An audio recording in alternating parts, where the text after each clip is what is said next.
आप सभी का अभिनंदन, नमस्कार, जय श्री राम, वालेकुम सलाम।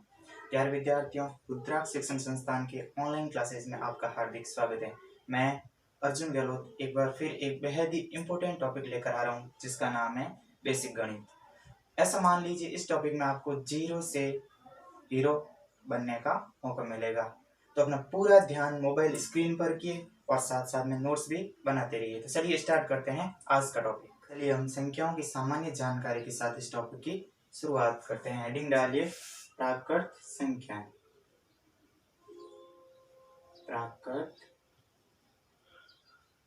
संख्याएं, प्राकृत संख्याएं किसे कहते हैं? ऐसी संख्याएं जो एक से शुरू होकर अनंत तक चलती हैं। ऐसी संख्याएं जो एक से शुरू होकर अनंत तक चलती हैं प्राकृत संख्याएं कहलाती हैं। उदाहरण के लिए 1, 2, 3 से लेकर अनंत तक, तो इन्हें प्राकृत संख्याएं कहते हैं। नेक्स्ट हेडिंग डालिए पूर्ण संख्याएं। पूर्ण संख्याएं, पूर्ण संख्याएं किन्हें कहते हैं? ऐसी संख्याएं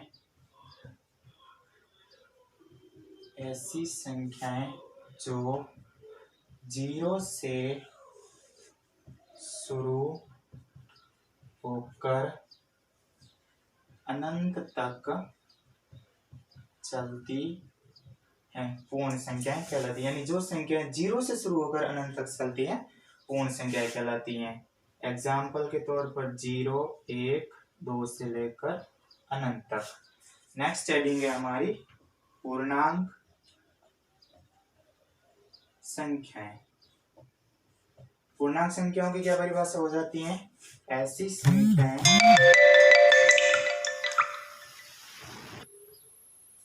जो माइनस अनंत से लेकर प्लस अनंत तक चलती हैं, पूर्णांक संख्या कहलाती है। जैसे माइनस अनंत, माइनस के 100, माइनस के 10, 0, प्लस के 10, 20 से लेकर प्लस के अनंत, तो पूर्णांक संख्या कहलाती हैं।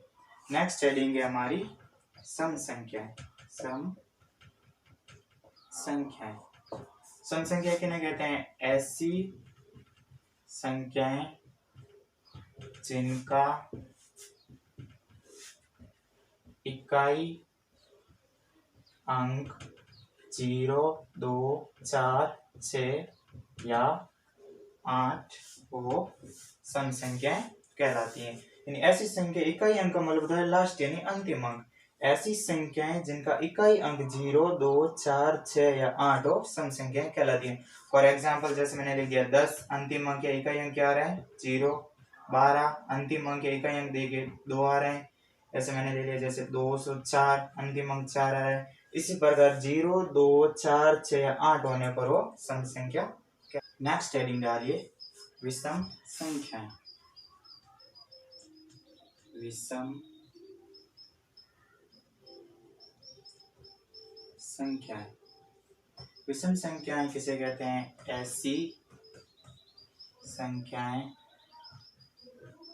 ऐसी संख्याएं जिनका अंतिम अंक 1, 3, 5, 7 तथा 9 वो विषम संख्याएं कहलाती हैं। इनके उदाहरण फॉर एग्जाम्पल जैसे मैंने लिख दिया 3, 13, 17, 29, 51 आदि, तो इन्हें विषम संख्याएं कहते हैं। अब देखिए इनका इकाई अंक या अंतिम अंक कितना है? 3, इसका अंतिम अंक भी 3, इसका अंतिम अंक 7, इसका अंतिम अंक 9, इसका अंतिम अंक 1। यानी कि ऐसी संख्या है जिनका अंतिम अंक 1, 3, 5, 7 तथा 9 वो विषम संख्याएं कहलाती हैं। नेक्स्ट हेडिंग डालिए परिमेय संख्याएं। परिमेय संख्याएं, ऐसी संख्याएं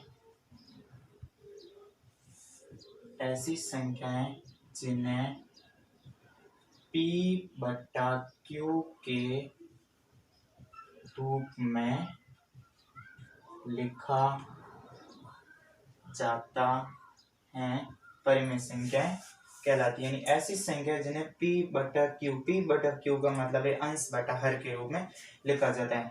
इसमें एक ये भी ध्यान रखना है कि P बटा Q में हमेशा Q is not equal to 0 होना चाहिए। यानी जो हरमेय संख्या है वो हमेशा 0 किसी भी हालत में नहीं होनी चाहिए। अगर हरमेय संख्या 0 है तो उसका मान अनंत हो जाएगा, वो अपरिमेय।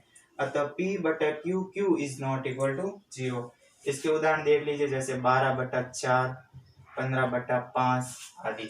अब देखिए नेक्स्ट अपरिमेय संख्या। अपरिमेय संख्याएं, अपरिमेय संख्याएं किसे कहते हैं? ऐसी संख्याएं जिन्हें P बटा Q के रूप में नहीं लिखा जाता है। ऐसी संख्या जिन्हें हम P बटा Q के रूप में नहीं लिख सकते हैं उन्हें अपरिमेय संख्या कहते हैं। जैसे फॉर एग्जाम्पल रूट के 5, अंडरूट के 3, इनके मान अब निकालेंगे तो इनके मान किस में मिलेंगे? पॉइंटों में मिलेंगे। जैसे रूट 3 का मान होता है 1.714, यानी पॉइंटों में मान आ रहा है, तो ये अपरिमेय संख्या है। एक वेरी मोस्ट उदाहरण जैसे पाई एक अपरिमेय संख्या है। पाई का मान कितना आता है?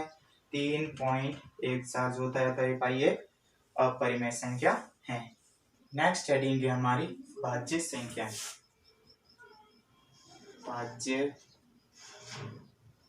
संख्या, भाज्य संख्या किन्हें कहते हैं? ऐसी संख्याएं जिनमें स्वयं यानी खुद तथा एक के अलावा अन्य संख्याओं का भाग भी पूरा जाता हो। यानी ऐसी संख्या जिनमें खुद का, एक का और इसके साथ अन्य संख्याओं का भाग भी पूरा जाता हो, भाज्य संख्या कहलाती है। जैसे फॉर एग्जांपल मैंने उदाहरण ले लिया 16 में खुद 16 का भी भाग पूरा जाता है एक बार, 16 में एक का भी भाग जाता है कितनी बार? 16 बार। 16 में अन्य संख्याओं का भाग जाता है, जैसे फॉर एग्जांपल 16 में मैंने 4 का भाग दिया कितनी बार? 4 बार। तो 16 एक क्या हो गई? भाज्य संख्या। नेक्स्ट हेडिंग लिखिए आप अभाज्य संख्या। इसके उदाहरण लिख दीजिए, जैसे 16, 25, 52 आदि। नेक्स्ट हेडिंग डालिए अभाज्य संख्याएं। अभाज्य संख्याएं किन्हें कहते हैं? ऐसी संख्याएं जिनमें स्वयं तथा एक के अलावा किसी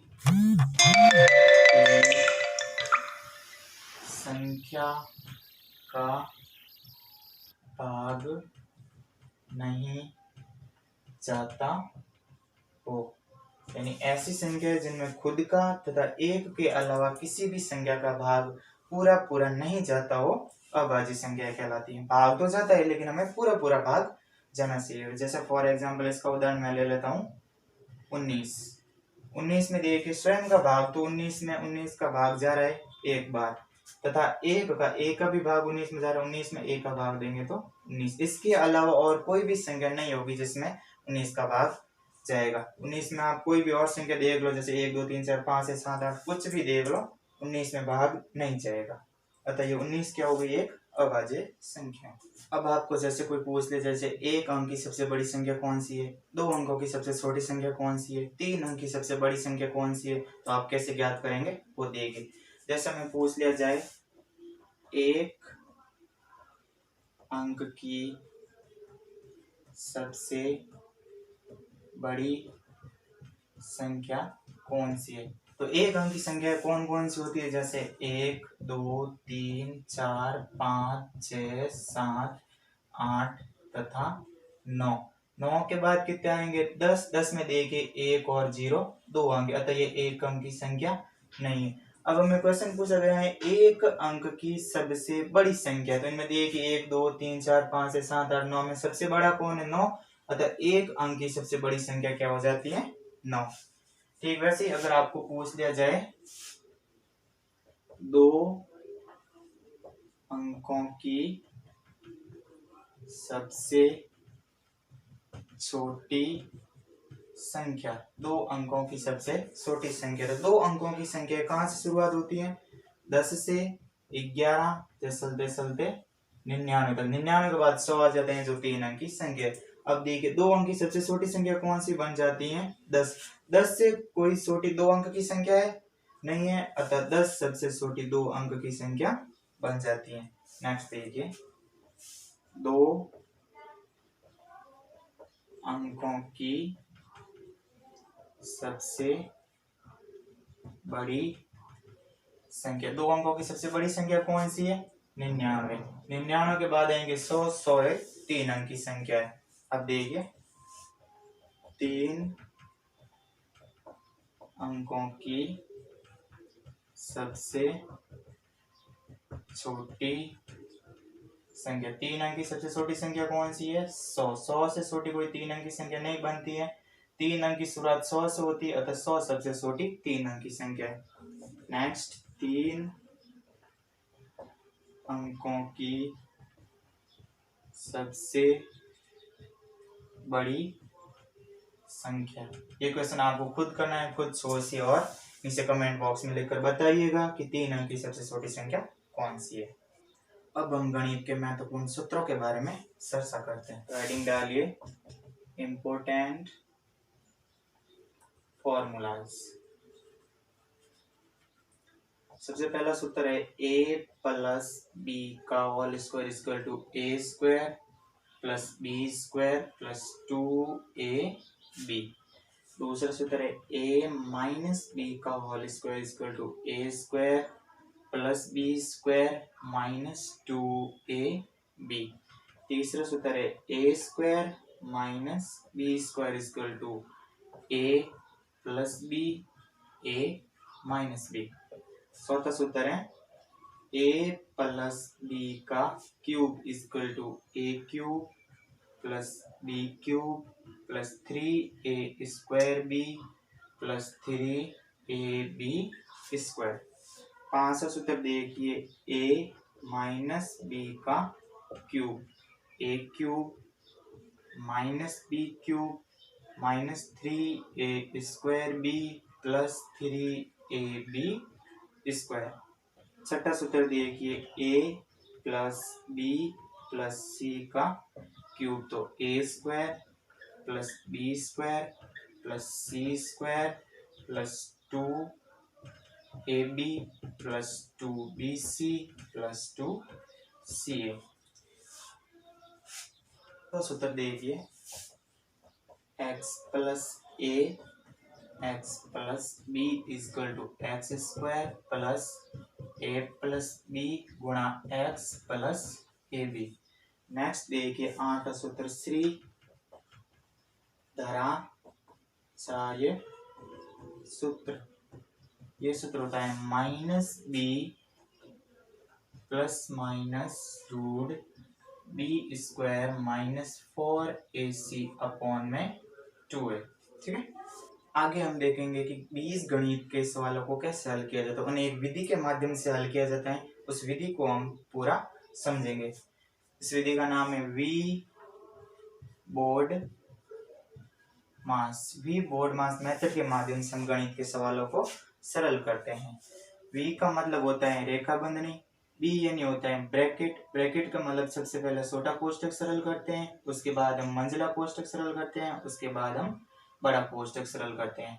ओ का मतलब ऑफ यानी का, डी का मतलब होता है डिवाइडेशन, डिवाइडेशन का मतलब होता है भाग, एम का मतलब होता है मल्टीप्लाई, मल्टीप्लाई यानी गुणा, ए का मतलब ऐड यानी जोड़, और एस मतलब सब्सट्रैक्शन यानी बाकी। सबसे पहले हम रेखा बंधनी को सरल करते हैं, उसके बाद ब्रैकेट्स को सरल करते हैं, छोटा कोष्टक, मंझला कोष्टक और बड़ा कोष्टक। उसके बाद हम भाग को सरल करते हैं, उसके बाद हम गुणा को सरल करते हैं, उसके बाद हम जोड़ को सरल करते हैं और उसके बाद हम बाकी को सरल करते हैं। इस प्रकार एक मेथड के जरिए हम गणित के सवालों को सरल करते हैं। चलिए हम इसे एक एग्जाम्पल के जरिए समझते हैं।